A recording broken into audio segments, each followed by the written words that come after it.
le lendemain du tirage au sort. Mais chaque fois, je prends le soin d'avoir la validation du coach et du directeur technique national.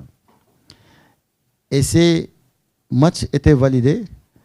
Et donc, le premier match devrait se jouer à Charlotte. Il y a eu un second match.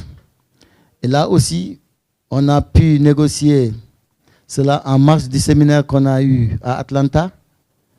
Voilà, au mois de mars. Et avec le président de la Fédération saoudienne de football. Et nous avons pu arrêter aussi ce match après validation de l'entraîneur. Il y a eu un troisième match qu'on voulait même organiser parce que la Corée du Sud aussi avait voulu qu'on joue ce match et même le directeur technique était convaincu qu'il fallait jouer ce match, mais l'entraîneur ne l'avait pas validé. Et donc, du coup, c'est comme ça que nous avons validé le plan de préparation. Et maintenant, après, au lieu de se baser à Charlotte, l'équipe est basée à Raleigh.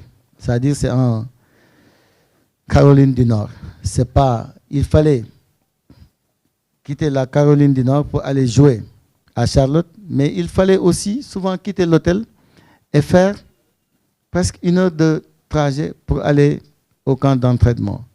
Donc, on a constaté peut-être qu'il y a eu des dysfonctionnements. Et j'ai même été interpellé par les joueurs sur le fait que nous soyons logés à Raleigh, alors que le match se tient à... Mais là aussi, je pense que c'était un choix du coach avec ses conseillers techniques qui ont validé ce choix.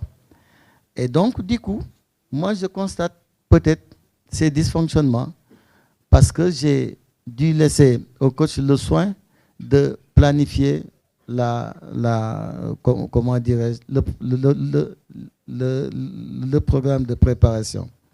Et donc, ça, c'est peut-être des dysfonctionnements sur le plan organisationnel.